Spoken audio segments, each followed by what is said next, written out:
Okay, so this is part 2 of where we left off for the more with CSS. Up to this point, we had done a few things with body styles, and we had styled our navigation with a background, some margins in between our items, our list items, and we styled unique styles for when links are within the nav, and it repeats in our footer as well. So that's nice. Repetition, do it the same here as we do it up here. Add a little padding. We created a background, color, and an image that tiles. So we're going to do a little bit more. The next thing we're going to be taking a look at is our main. Alright, I'm going to drop Photoshop here so I don't have these things in the way. There we go. It's a little bit better. Just clean it up. Alright, so back to our Dreamweaver page. One of the things we're going to want to take a look at is styling our main. So we've already styled our nav. We're leaving header alone for a little while. I might do something with that later. So create a new section here, and these will become my main styles. Starting with a background color. Generally speaking, best to keep your background colors. I have to put in my selector here. I jumped right straight to the property and didn't do I just totally did that funky. So we're styling our main. Having light backgrounds are going to make this work a little bit better. And I'm going to go ahead and hit save just to see what that looks like. Come back to Firefox and hit refresh. Alright, so now you can see it's got a light background, which makes it a lot easier to read. And the next thing we're going to need to do is control the size of it. Right now it keeps going all the way to the left, or the full width of the browser. So let's go ahead. I'm going to check my notes and make sure I'm following everything. Actually, let's add some padding first, because everything is out to the edges. I'm going to go ahead and go 2M. That might be too much. Maybe 1.5. So as we look at everything's out to the edge right now, I'm going to hit refresh, and that's going to pad things in just a little bit. Alright, I think that looks like a healthy amount of padding. One thing that happened here is I've got the main tucked up against the nav, and that's fine. We've cleared out all the margins. If I wanted to keep a margin here or a space, I could add a margin below the nav to push anything else down. But I'm going to go ahead and just leave that as it is right now. So we have a padding of 1.5, and let's see, margins, let's see, should we have margins? We set the margins already in the body, so we'll just keep the inherited margins for the main. But one thing that gets kind of funky about padding is we need to add what's called a border box. So we're going to need to tell it what kind of padding do we want. And unfortunately we have different callouts here for different browsers. We have WebKit and Moz box sizing, and we have border box. And what this is saying is if we're going to create if we're going to create padding, do we want the box to be, do we want to push the content in, or do we want the box to push out so that the content remains what the padding is? And that'll make sense here in just a little bit, especially if I do this. Let's add a width to our main of 640 pixels. Let's also float that to the left. Now you could go right or left. Some people like sidebars to be, depends where you want the sidebar and main to be. If you want the main to be on the left and the aside to be on the right, we would do a float left on the main. So let's go ahead and do that. And it's 640 pixels wide. This is going to change the shape of it. And there we go. So now our main is only 640 pixels wide. But one thing we don't know is the border box. So if we had this set to content box, then what that would mean is the content inside the padding would be 640, and the size of the box would have to be 2 bigger to make it so that the content fits in there. Alright, so we've kind of made a mess here because we're floating our main left, which lets content below come up over here on the right. We'll fix this here in just a little bit. It's not too hard. We have to do one thing at a time. But we have to add this type of sizing. So there's, I think WebKit, if I remember right, is for Internet Explorer. Moz box sizing is for Firefox, and then box sizing is for Safari and Chrome browsers. So let's go ahead and save that. We'll hit refresh. And just to do a little test, we could change this since I'm in Firefox. Let's change this to a content box. See what that does. So this is what it looks like with border box. And it didn't seem to change anything.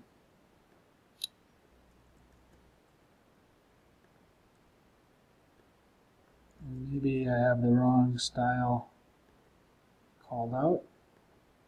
There we go. So see how I had to push it out? Maybe I had one of those styles wrong. So if we put this back, so now now the content is 640 pixels, and then you add the padding for the box. But if I change this to border box, then the box gets contained to whatever you set the width to, and it'll pad the content in however much you've added for padding. There you go. It's a subtle difference, but when you're trying to do tight design and widths, it definitely makes a difference, okay? So, and just to show you how this margin on the nav works, let's go ahead and actually add a margin bottom. And we don't have to do too much. We'll just go 1 just to show you what that looks like. There you go. Adds a little bit of space right there. Could be nice. Maybe you like that. Maybe you don't. I'll go ahead and keep it for now. It doesn't seem too bad.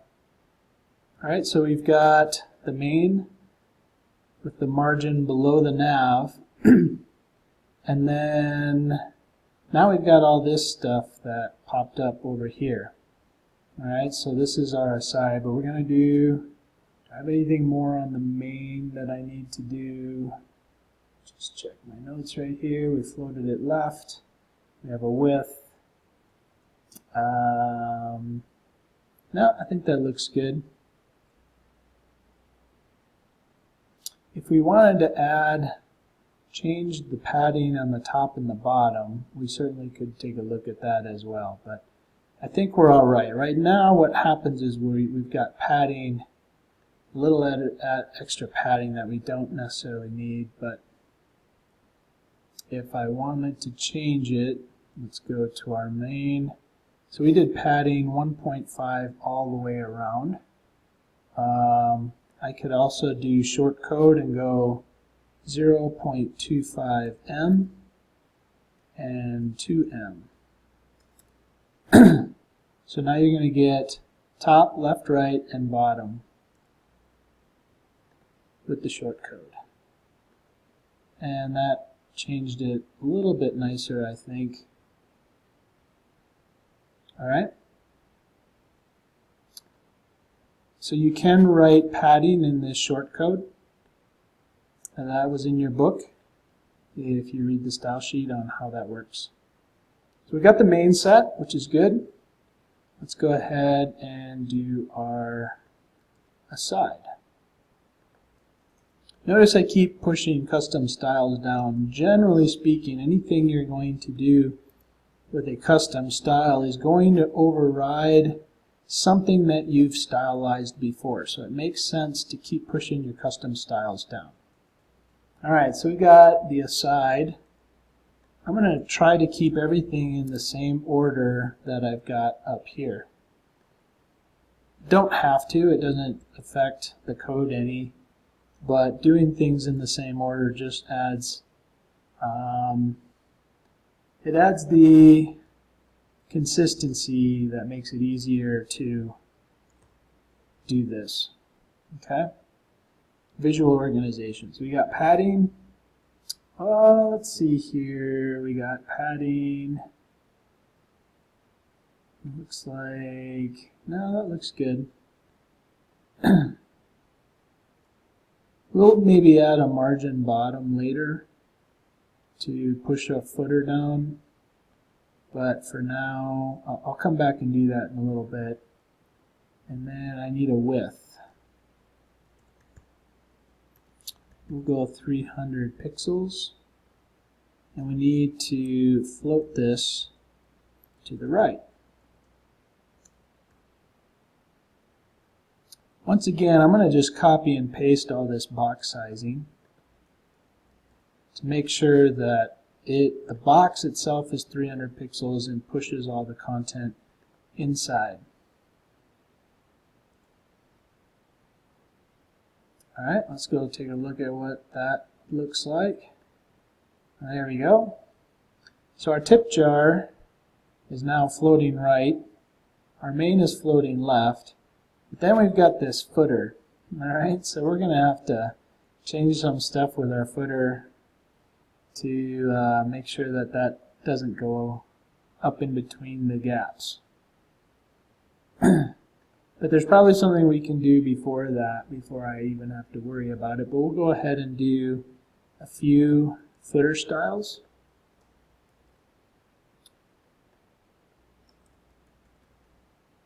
We've got another section.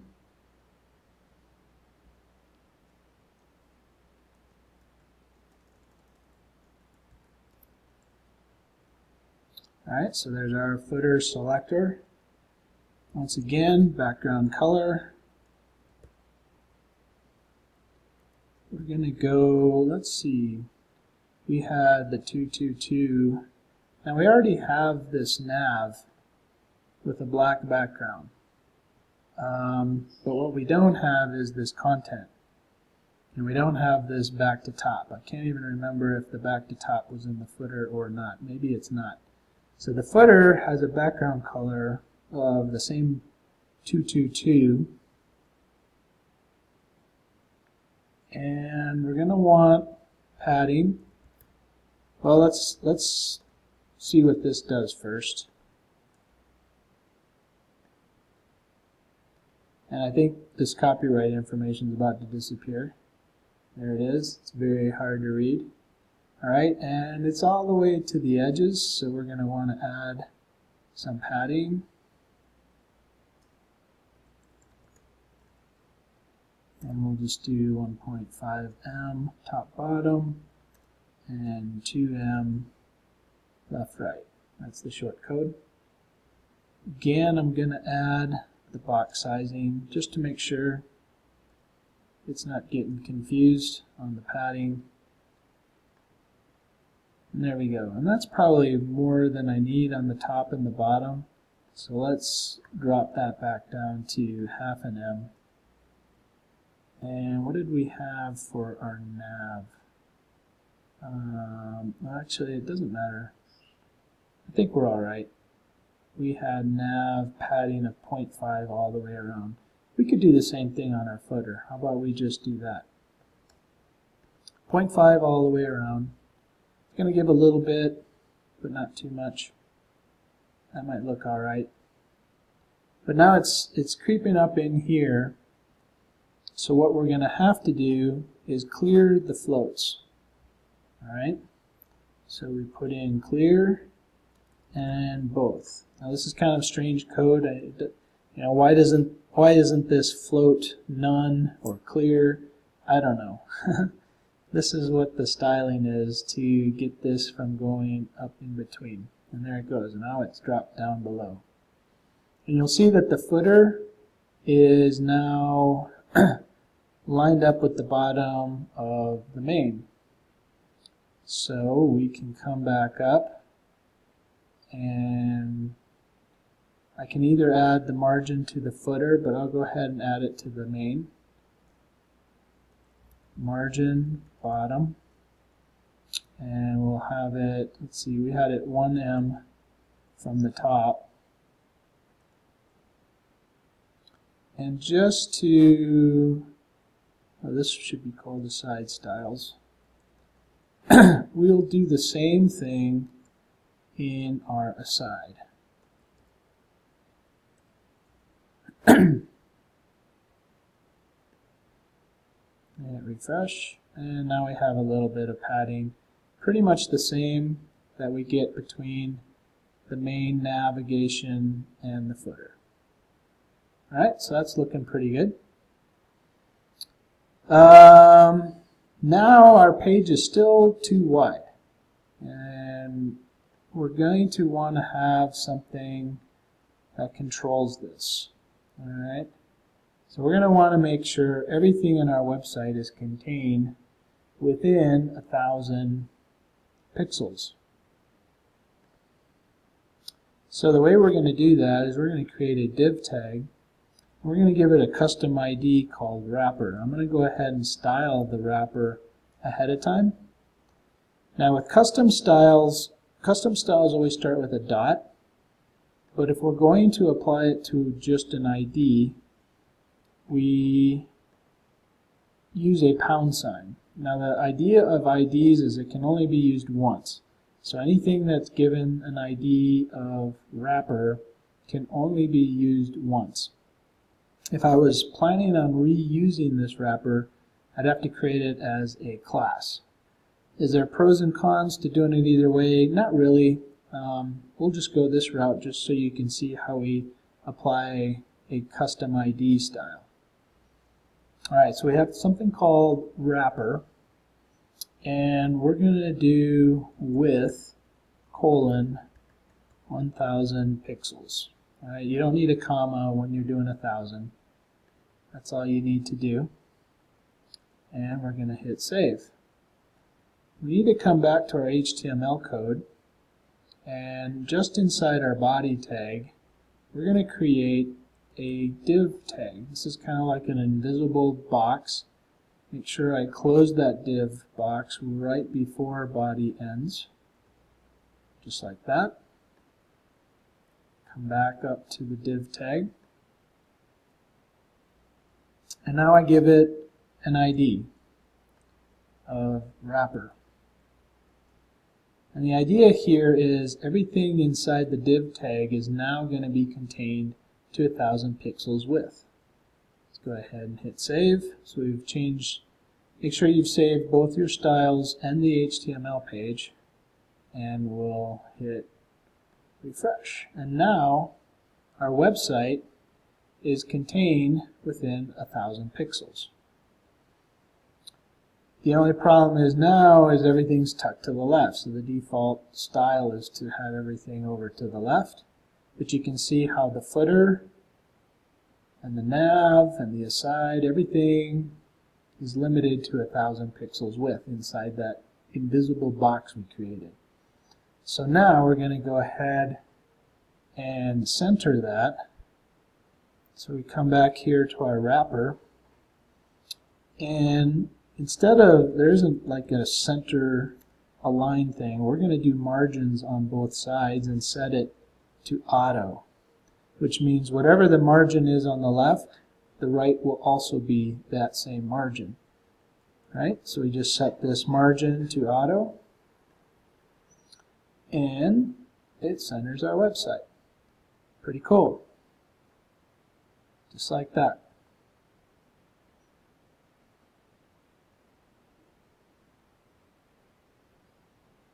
Now we haven't bothered changing the header. The header just keeps sort of the transparent background going. I think for now I'm just going to let that stay like that. That doesn't really bother me much. One thing that is bothering me is the height of this thing. And if you ever wanted to make sure that something has a minimum height, then we can come and give it a min height. So on the main, I'll never want it to have a height less than 300 pixels. I'm going to do the same thing with the aside. Min height 300 pixels. And you can pick any size you want. But that lets you know that no matter what, that box is always going to be 300 pixels tall. So we come back here, and there you go. It'll just fill it up with whatever the background color is. But then the main and the aside can never be shorter than that.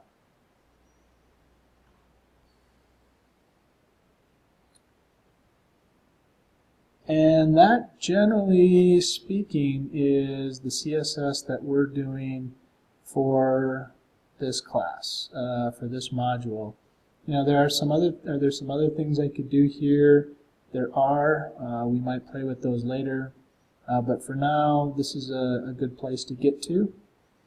So you can download these files so you can reference them for your own project, and then do all of the styling on your site with backgrounds and sizes and left and right floats, and varying, making sure that you have a link color strategy that works for your footers and for your main navigation. Alright, and that is part 2 of More with CSS.